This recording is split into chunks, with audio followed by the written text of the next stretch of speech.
तो हेलो मेरे प्यारे साथियों, आप सभी का स्वागत है हमारे इस यस कोचिंग इंग्लिश क्लासेस पर। तो आज की क्लास आपके पूरे 20 नंबर की होने वाली है। अगर आपने ये वीडियो पूरी देख ली तो ये समझ लेना आज से पैसेज बिल्कुल अच्छे तरीके से सीख जाओगे। हम इस वीडियो में बताएंगे तुम्हें कि पैसेज कैसे पूछे जाते हैं, उनके सिंपल वर्ड और उनके जो एस्ट्रोनियम एंटोनियम होते हैं उनके जवाब कैसे दिए जाते हैं, किस प्रकार से पैसे पूछे जाते हैं। आज की वीडियो हम सब कुछ बातें करने वाले हैं, तो वीडियो में अंत तक बने रहिए। और इसके साथ साथ इसकी ट्रिक भी बताने वाले हैं जो हम आपको अंत में बताएंगे, और इसकी पीडीएफ कहाँ मिलेगी वो भी अंत में बताएंगे। तो वीडियो को पूरी वॉच कीजिए, अच्छी लगे तो लाइक करें और चैनल पर नहीं हो तो सब्सक्राइब भी कर लेना। चलते हम सीधे टॉपिक पर। तो सबसे पहले ये सीन अनसीन जो पैसेज होता है वो तुम्हें पता है सिर्फ 20 मार्क का होता है। कितने मार्क का होता है? टोटल 20 नंबर का होता है। और ये आपके पेपर में दो तरीके से पूछा जाता है। जो पहला तरीका होता है वो होता है ऑब्जेक्टिव, और दूसरा तरीका होता है वो होता है कौन सा? पैराग्राफ, या बोल सकते हो क्वेश्चन वाइज। यानी पैसेज के दो तरीके से क्वेश्चन आपके एग्जाम में पूछे जाते हैं, पहला ऑब्जेक्टिव वाइज, दूसरा क्वेश्चन वाइज। हम दोनों को तरीके से सिखाने वाले हैं, लेकिन सबसे पहले हम सिखाएंगे इस क्वेश्चन वाइज को, क्योंकि जो ऑब्जेक्टिव वाइज होता है उसका तुम आंसर आसानी से दे सकते हो। चलो चलते हैं अगली। सबसे पहले आपको क्या याद रखना है? सबसे पहले सबसे पहले ये इंपॉर्टेंट रूल्स हैं जो आपको याद रखने हैं, और इनको कैसे समझना है तो देखिए ध्यान से। पहला रूल कहता है कि यदि किसी प्रश्न में डू या डज आ जाए, यदि किसी प्रश्न में डू या डज आ जाए तो डू या डज को हटाकर एमबी फर्स्ट में एस यस लगाते हैं। डू या डज को हटाकर एमबी फर्स्ट में एस यस लगाते हैं। चलो समझते हैं इस क्वेश्चन के एक तरीके से। जैसे मान के चलो राम कहाँ खेलता है? राम मान के चलो मैदान में खेलता है, और एग्जाम्पल में क्वेश्चन आएगा वेयर डज राम प्ले। तो जब तुम इसका आंसर दोगे तो देखो वेयर को उठाएंगे, डच को उठाएंगे, सबसे पहले क्या बच गया? राम, बच गया प्ले। मैंने क्या बोला? जब किसी प्रश्न में डू या टच आए तो एमबी फर्स्ट में एस यस लगाते हैं, तो इसमें एस लगा देंगे। और हमने पैसे पढ़ा कि राम मैदान में खेलता है, तो आंसर हो जाएगा Ram place in the ground. ये तुम्हें पैसेज में ही मिल जाएगा, कैसे मिलेगा वो लास्ट में बताऊंगा। पहले चीजों को समझो कि हम उनका जवाब किस प्रकार देते हैं। दूसरा नियम कहता है यदि किसी प्रश्न में डिड आई तो, यदि किसी प्रश्न में डिड आई तो डिड को हटाकर एमडी सेकंड लगाते हैं। क्या लगाते हैं? MD second. चलो हम इसको समझते हैं एक एग्जांपल से। चलो हम इसको समझते हैं एक एग्जांपल से। अभी मैंने बोला राम कहाँ खेलता है, अभी मैंने पूछू राम कहाँ खेलता था। मैं आपसे क्वेश्चन करूं वेयर डिड राम प्ले। तो देखो ध्यान से, ये को उठाना है, डिड को उठाना है। कैसे उठाना बताऊं अभी। बच गया हमारे पास राम। अब क्वेश्चन में आ गया डिड, तो हमें सेकंड फॉर्म प्लेट लगानी है और इन द ग्राउंड कर देना है। ये आप तरीके सीख गए तो ये समझ लेना पैसेज आपके 20 नंबर पक्के हो जाएंगे। एग्जामिनर यही तो पूछता है बार बार। आप समझ नहीं पा रहे हो कि एग्जाम में क्वेश्चन का जवाब कैसे दें। डिड आई तो क्या लगाएं, डू डज आई तो क्या लगाएं, क्योंकि ये एग्जाम में हर प्रश्न में आपको डू डज डिड मिल ही जाती है, लेकिन आप क्वेश्चन वही गलत कर देते हो। तो ये गलती ना करें, समझ जाओ। चलो आगे और चलते हैं। रूल नंबर 3 क्या कहता है?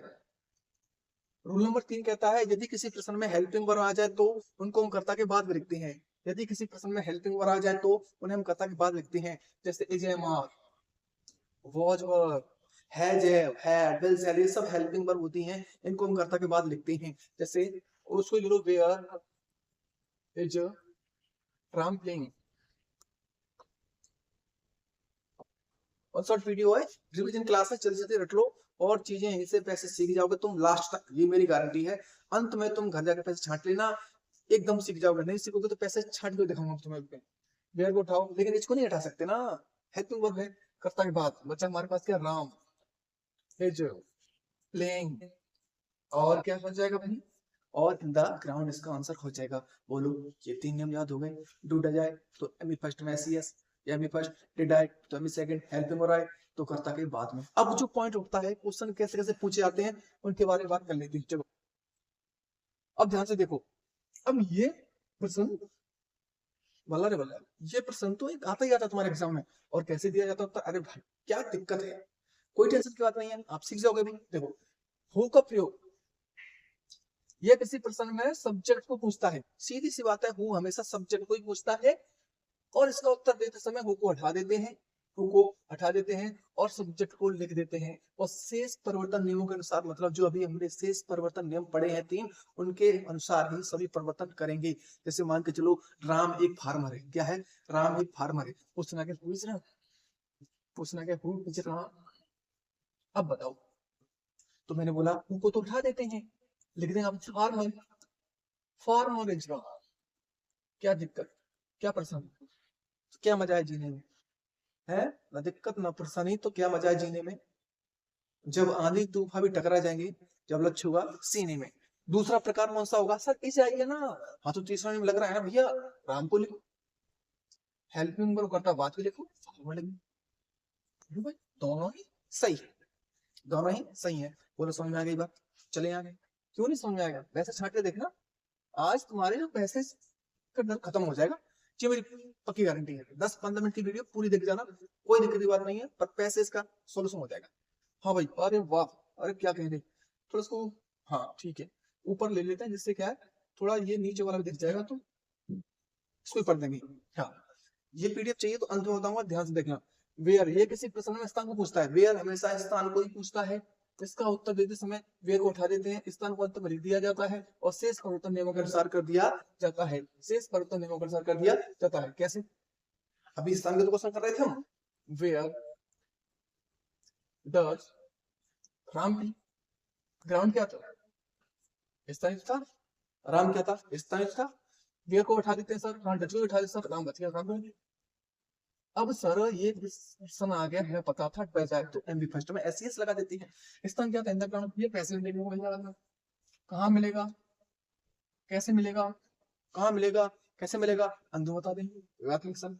अगला देखो, अगला नियम क्या कहता है, अच्छा जी, आते हैं ये प्रश्न तो पता है ना, तो फिर किस बात की दिक्कत, आते हैं तो हम करेंगे सर आंसर, है करेंगे तो हम इसका आंसर करेंगे पक्का। चलो ठीक है, ये किसी प्रश्न में समय को पूछता है, किसको पूछता है, समय को पूछता है। ये भी किसी प्रश्न में क्या पूछता है, समय पूछता है। जब हम इसका उत्तर देते हैं, जब हम इसका उत्तर देते हैं तो वेन को उठा देते हैं और समय को अंत में लिख दिया जाता है, और शेष परिवर्तन वही नियमों के अनुसार किया जाता है। ये आपको समय याद रखना है। अगर मैं एग्जाम्पल की बात करूं, अगर मैं एग्जाम्पल की बात करूं, तो मान के चलो राम विद्यालय कब जाता है, when does Ram, when does Ram go to school, और मान के चलो राम सुबह अपने पैसे बढ़ाकर राम सुबह 7 बजे विद्यालय जा रहा है, तो आंसर कैसे होगा सर, वेन को उठा देंगे, डच को उठा देंगे, हाँ सर राम बच गया, राम को लिखेंगे, अरे जी एस सी एस लगाएंगे, डच आया है तो वेरी गुड, टू स्कूल पूरा सेम होता है, कब जाता है 7 AM, कितना जाता है 7 AM, आंसर हो गया है। दिक्कत किसकी बात है भैया, ये लो अगले लाइन देखो ध्यान से, अगला लाइन क्या कहता है, हाँ जी ये तो बहुत टेढ़ी खीरे, समझ, कोई बात नहीं, टेढ़ी खीरे तो क्या, ये किसी प्रश्न में कारण को पूछता है, रीजन को पूछता है। इसका उत्तर देते समय हम बिकॉज और ट्रू से जोड़ते हैं, इसका उत्तर देते समय हम बिकॉज और ट्रू से जोड़ते हैं, वाई को उठा देते हैं और शेष परिवर्तन वही नियमों के अनुसार। अच्छा राम विद्यालय क्यों जाता है, मान के चलो क्योंकि वो पढ़ता है, तो मैंने पूछा वाई, डिड का प्रयोग कर लेते हैं, did Ram go to school. अब जैसे पता चला सर तो वाई से आ रहा है, हाँ तो भाई डिड को उठा दो, बच गया राम। अब सेकंड में लगाएंगे Ram went to school, Ram went to school, अब इसे जोड़ दो बिकॉज, बिकॉज से टू से जोड़ दो बिकॉज, क्यों क्यों पढ़ता था, ही रीड, मतलब ये पढ़ता था। ये कहां से मिला, पैसे से मिला, कैसे मिला बताऊंगा लास्ट में। चलो ठीक है आगे चलते हैं, हाउ का प्रयोग, अरे वाह, हाउ एक प्रयोग ये भी आ जाता है, हाउ का भी क्वेश्चन पूछ लेता है वो, जो क्वेश्चन पूछ लेते हैं सिर्फ वही बताया, एक्स्ट्रा कुछ भी ज्ञान नहीं दिया है। तो मैं क्योंकि अंत में पेपर चल रहे हैं तुम्हारे 12 फरवरी पेपर इंग्लिश का, इसलिए तुम्हें ज्यादा ज्ञान देना भी बेकार है।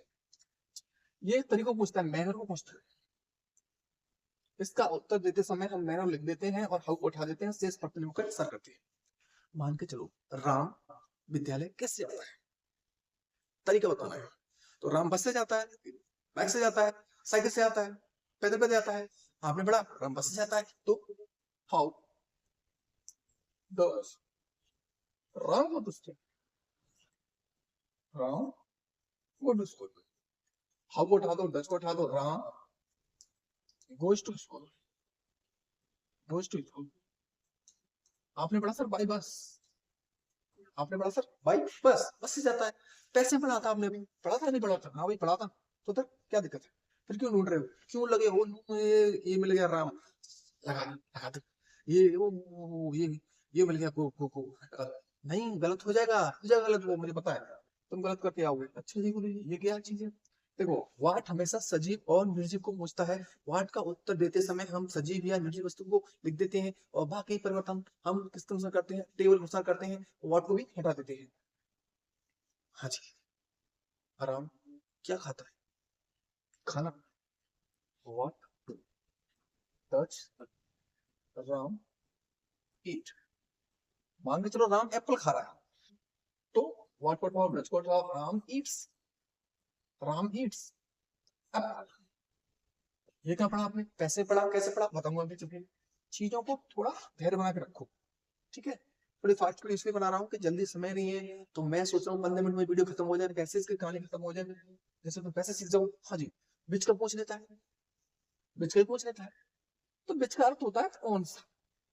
ये किसी प्रश्न में सजीव निर्जीव के बारे में पूछता है और इसका उत्तर बिच को उठा देंगे और शेष परिवर्तन हम नियमों के अनुसार ही करेंगे।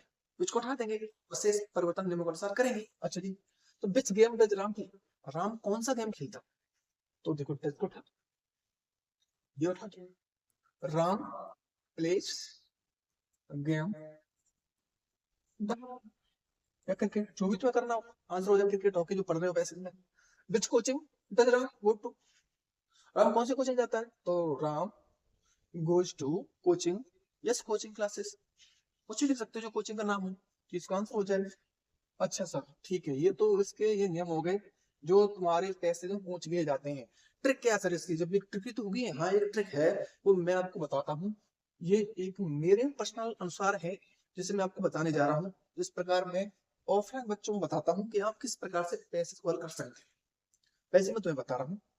हमें किसी प्रश्न का उत्तर देने से पहले सबसे पहले हमें प्रश्नों को पढ़ना चाहिए, उसके बाद पैसेज को पढ़ना चाहिए। जैसे ही प्रश्न पढ़ लेते हैं बाद में पैसे पढ़ते हैं तो उन कीवर्ड के हिसाब से हम उत्तर का पता कर सकते हैं। आप सबसे पहले क्या करते हो, पैसे पढ़ते हो ना, आप सबसे पहले प्रश्नों को पढ़ो फिर पैसेज को पढ़ो। आपने जो कीवर्ड मिल रहे हैं ना उन कीवर्ड में लगा दो टिक। मान लीजिए मैंने कीवर्ड प्रश्न नंबर 3 में देखा था, प्रश्न नंबर 3 लिख दो। ये कीवर्ड मैंने प्रश्न नंबर 5 में देखा था, उस कीवर्ड 5 नंबर डाल दो। ये प्रश्न मैंने 1 नंबर में देखा था, उस कीवर्ड 1 नंबर डाल दो। उसके बाद पैसे छाट दो, हो जाएगा, हो जाएगा, फिर ऐसे भी हो जाएगा जैसे तुम करना चाहो हो सकता है। अच्छा गुरु जी ये बताओ हमें इसकी कहानी, ये क्या कहानी है, सिमिलर आ जाए, मीन्स आ जाए, कहानी सब ऊपर से निकल जाती है, क्या कहानी है इसकी, ये कहानी है। सुन, अगर उसने पूछ लिया नाउन, अगर वो नाउन है तो उत्तर उसका नाउन ही ढूंढो फिर। अगर वो प्रोनाउन है तो उत्तर उसका प्रोनाउन ही ढूंढो फिर। अगर वो एडवर्ब है तो फिर उसे एडवर्ब ढूंढो। अगर वो एडजेक्टिव है तो उसे एडजेक्टिव में ढूंढना है, आंसर मिल जाएगा।